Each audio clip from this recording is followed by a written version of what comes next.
Welcome back, everybody, for another deep dive. And today, we're going super deep into the world of baby soothing. Ooh, babies. We're going to be looking at this book, The Happiest Baby on the Block by Dr. Harvey Karp. And hopefully by the end of this deep dive, you guys will have some new tools for understanding and maybe even calming your little one. Calming those little babies. Yes. I mean, the thing that I find so interesting about this book and Dr. Karp's approach is that he really emphasizes this idea that babies are almost like born premature. Oh, interesting. They need like a fourth trimester of soothing. The fourth trimester. Yeah, like a fourth trimester of womb-like soothing to really feel content and like they're back in the womb. So it's not like a literal fourth trimester. No, not a literal fourth trimester, but think about it this way. You know, you go from this warm, cozy environment where there's constant stimulation. You know, you're in the womb, you're hearing your mom's heartbeat, you're feeling her movements. Right. And then all of a sudden you're ejected into this world. And it's bright. It's bright, it's quiet, you're alone. You're in this crib, like no wonder babies cry. Yeah, you're probably terrified. You're probably totally freaked out, right? I would be. Yeah. So this fourth trimester idea is kind of like bridging that gap. Exactly. It's about understanding that babies need this extra time to adjust to the outside world. And if we can kind of recreate those womb-like sensations, Right. we can really help them feel more secure and calm those first few months. I think one of the most fascinating parts of this book is actually, he draws a lot of parallels between modern parenting and ancient cultures. And one that he talks about a lot is the Kung San people of the Kalahari Desert. Yeah, and they're fascinating because they're almost like a masterclass in baby soothing these people. They practice constant physical contact. They carry their babies in slings and respond immediately to their needs. Wow. And guess what? Their babies rarely cry for extended periods. Really? It's amazing. It's like they have this secret. That's so interesting. And it really highlights how in modern Western cultures we tend to leave babies alone a lot more. Yeah, we do. And the Kung people really remind us of the power of physical touch and responsiveness for calming a baby. So how do we apply this ancient wisdom, Yeah. in our modern lives? That is the million-dollar question, and that's where Dr. Karp's famous 5 S's come in. Okay, 5 S's. Tell me more. Yeah, the 5 S's. So these are 5 techniques that are designed to mimic those womb-like sensations that babies crave and kind of trigger that calming reflex. Give me the 5 S's. Lay them on me. Okay, so we've got swaddling. Okay. We've got side or stomach position. Okay. Shushing, swinging, and sucking. 5 S's. I love it. 5 S's. So, and each of these kind of like taps into something? Yes, each one taps into a baby's innate calming reflex. Yeah. So, for example, swaddling recreates the snug feeling of being in the womb, and it also helps prevent the Moro reflex. Oh, the Moro reflex. You know, that startle reflex that can wake babies up. Right. So swaddling really helps with that. What about the shushing? I know that he talks about like pretty loud shushing, right? Yeah, he does. He recommends like a pretty loud shushing sound, and it might seem counterintuitive, but It does. But think about it. The womb isn't silent. It's actually full of sound, like the whooshing of blood flow, mom's heartbeat, all that stuff. So this loud rhythmic shushing, Right. it mimics those familiar sounds, and it can be super effective for calming babies down. It's so fascinating to me how these things that seem so simple can have such a profound effect. Yeah. We should also talk about baby sleep because I think, the book dives into this too. And anyone who has a baby knows that their sleep patterns are not like ours at all. Oh my gosh, tell me about it. They're all over the place. Babies cycle through different sleep states way faster than adults, Right. which can make it super challenging for them and for us to get any decent sleep. Yeah, absolutely. But the 5 S's can actually be super helpful here too. Really? In what way? Well, think about white noise, for example. White noise can help babies stay asleep by mimicking those constant sounds of the womb. It's like creating a little sleep sanctuary for them. Oh, that's so smart. Yeah. I remember when I had my first baby, I was so worried about spoiling her by using swaddles and white noise. Mm-hmm. But Dr. Karp actually addresses that. He does. He really emphasizes that these tools aren't spoiling your baby. They're just providing what they need to feel safe, secure, and ready for sleep. It's about meeting their needs. Exactly. Not creating bad habits. Yes, and that's such an important distinction. And I think we should also address the dreaded C word, colic. Colic. Because oh boy, so many parents struggle with this. Yeah, it's a tough one. What does Dr. Karp have to say about this? Well, he tackles it head on. First of all, he reassures parents that it's not their fault. Good, because I think a lot of parents feel that way. They do. They feel like they're doing something wrong. Yeah. But he says, no, it's not your fault. And he debunks a lot of common myths about colic. And he really emphasizes that the 5S's can be incredibly effective for soothing colicky babies. Why do you think they're so effective for colic? Well, because remember, colic often peaks around 6 weeks, right? Oh. And that's right when babies are really craving that familiar feeling of the womb the most. So it's almost like they're saying, take me back. It makes sense. Yeah. So by providing those comforting sensations through the 5S's, we can actually help ease their discomfort and reduce those really intense crying episodes.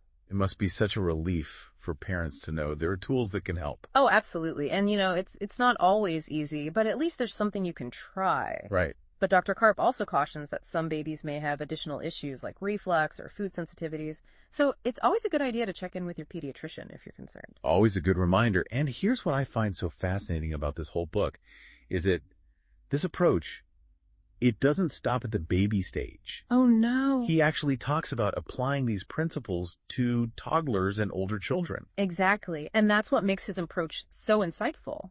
It's not just about stopping a baby from crying. It's about understanding a deeper human need for comfort and security that persists throughout childhood. I love that. Yeah. It really is a whole new way of thinking about how we approach children's needs. Yeah, it's about recognizing that 4th trimester and that need for womb-like comfort that babies have. You know, one of the things that really stuck with me from the book was his analogy of babies being like horses. Oh, yeah, the horse analogy. I love that one. He points out that, newborn horses are up and running almost immediately. Right. But human babies are much more like fetuses when they're born. We're born with underdeveloped brains, and we need that extra time outside the womb to kind of catch up. It's like an evolutionary trade-off, right? Like our ancestors developed bigger brains over time. Exactly. And to make childbirth possible, babies had to be born earlier. That's right. So we're basically trading off that in utero development for this extended period of dependence outside the womb. It really makes you appreciate how much our babies depend on us for their survival and well-being. It does. It's a huge responsibility. Speaking of cultural differences, I think it's really interesting how the book also explores how other societies approach baby care. We've already talked about the Kung San, but there are other fascinating examples too, right? Oh, yeah. There are so many. He talks about the people of Bali, for example, where babies are never left to sleep alone. And in parts of Indonesia, infants are kept in a seated position because it's believed to encourage development.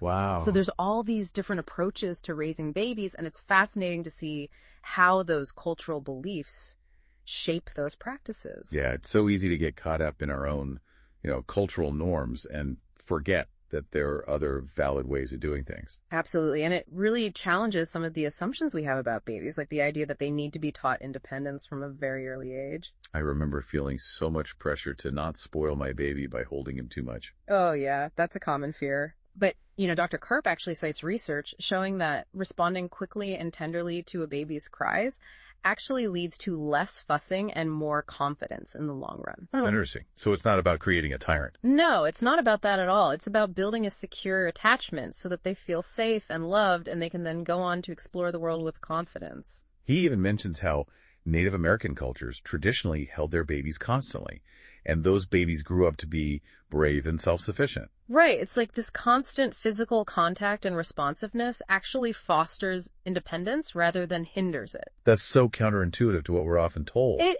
is, but it makes sense when you think about it from the baby's perspective. They need that security and that sense of trust to be able to venture out on their own. Okay, well, let's dive into the 5S's a little bit deeper.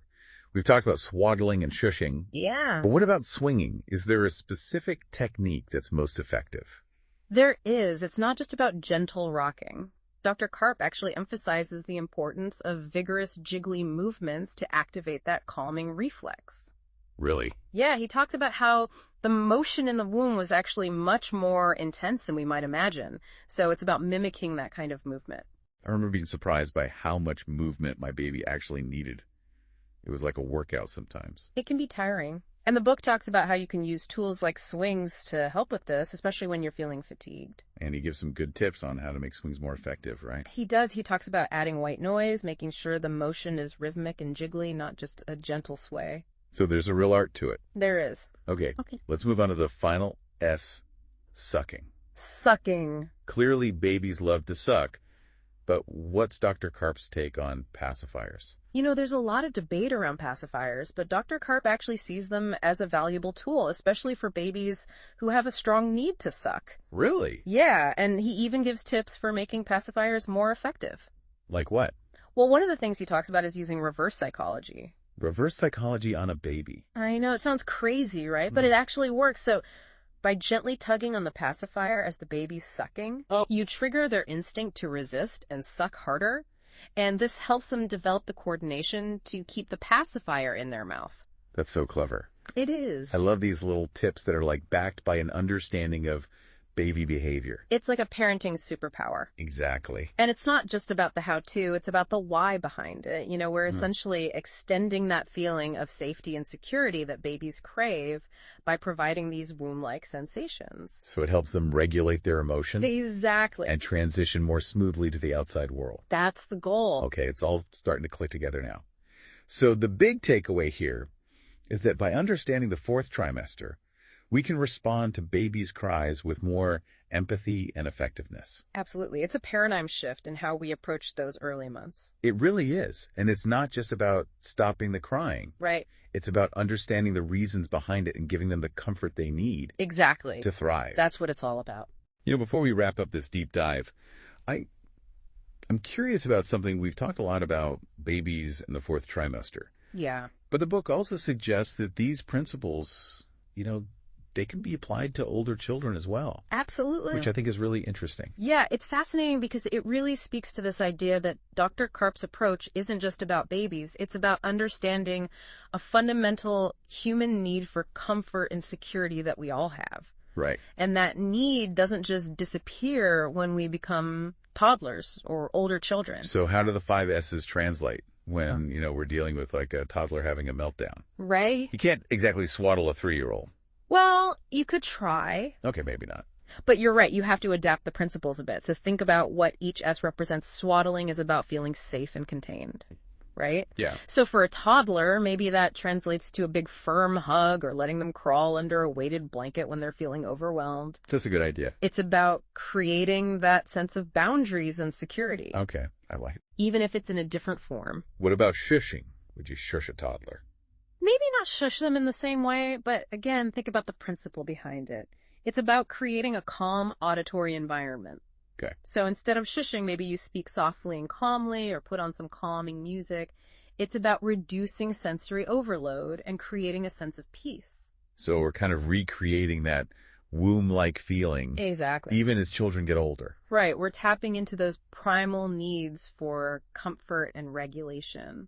I love this. This has been such an insightful deep dive into the world of babies and beyond. It's really amazing how understanding the origins of crying and the importance of that fourth trimester can really change our whole approach to parenting. It really is a paradigm shift. And it's so empowering for parents to realize that they have tools and techniques that can help. Absolutely. It's not about silencing the cries. Right. It's about understanding them. Yes. And responding in a way that meets our children's needs. And it's really reassuring to know that the 5 S's can be adapted throughout childhood to help us create that sense of safety and security. It's all about connection, isn't it? Yeah. That deep primal connection that starts in the womb and continues throughout life. I love that so well as we wrap up this deep dive into the happiest baby on the block. We want to leave you with this question to ponder. How can you create that sense of security and comfort for your children, not just in infancy, but as they grow and face new challenges? We'd love to hear your thoughts and insights. Until next time, keep exploring and keep learning.